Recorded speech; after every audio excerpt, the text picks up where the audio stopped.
It's an absolute treat to have Sir Ian McKellen with us this morning. Thank you for coming in. He's made friends. Leek tart and a lab. I mean, what more could you ask? and look how happy Buddy is, by the way, in your presence. And what's he going to be when he grows up? Well, he's training to work with people with autism. Autistic children. Yeah. So he's going to be a help for someone who has autism.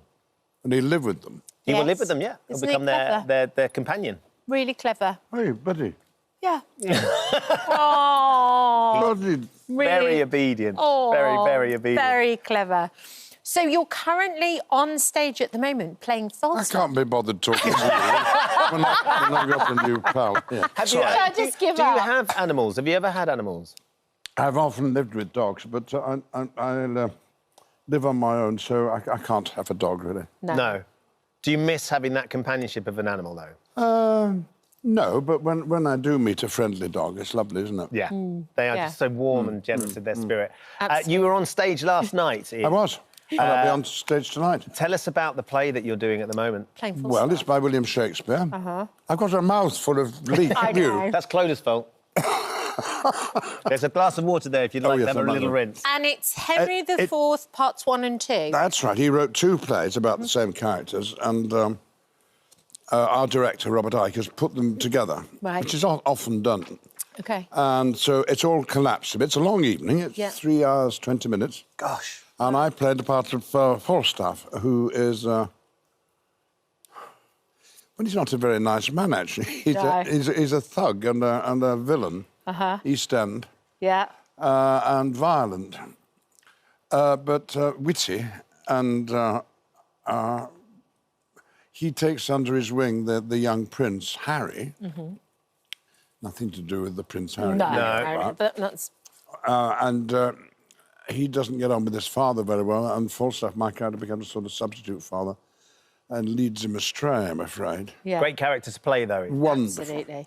But, oh, baby boy, do you want to come and be in the play with me? Oh, Falstaff can't lead Buddy astray. No, absolutely No. So there we are. That's what I'm doing at the moment.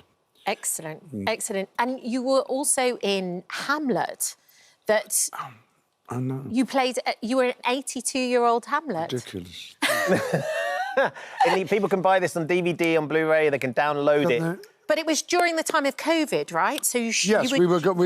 Sean Mathias had the idea that I could play Hamlet.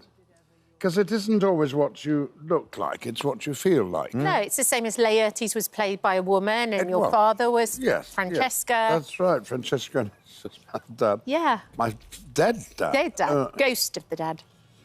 So we were going to do it in the theatre. Couldn't do it because of COVID, and Sean said, all right, well, then why don't we film it, which we were allowed to do. And it doesn't take place on the stage of the Theatre Royal Windsor. It takes place throughout the building.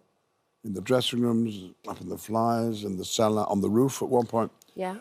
And it amazes me by being very, very clear, very exciting, very modern, it feels. Yes. And unlike any other Hamlet there's ever been. So if you know Hamlet well, this is a bit of a treat. If you don't know Hamlet well, I still think it works, because it's a collapsed version. It's about 2 hours, and it races along. It's very exciting. Yeah, it's like the play within a play aspect a little bit, almost, by being shot in the theatre. And it's just taken off. Yeah. And they lit Windsor Castle specifically for you as well.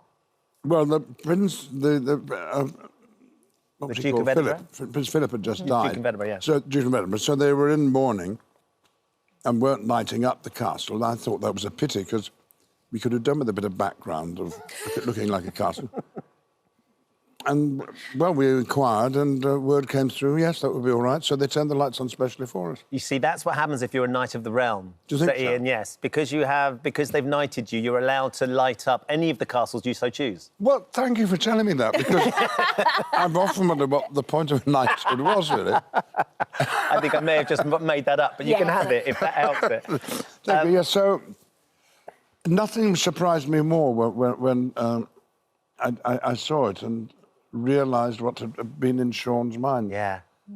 And although it's actually quite moving that there's this old geezer, me, speaking this young language and feeling and thinking young, It works. It's Yeah, a fabulous it's brilliant. watch. And I think you've Absolutely said brilliant. this, people often come to Shakespeare to listen, not necessarily to look at what's happening, because the words are... Correct. Are And so we are an audience. Yeah. Audio. Yeah. Viewers watch television. Yeah, quite. Yeah. Audiences go to the theatre. Sir Ian, it's lovely to see you. Thank you for Lovely joining to us, see you. Thank you especially for when you've joining been us. so busy.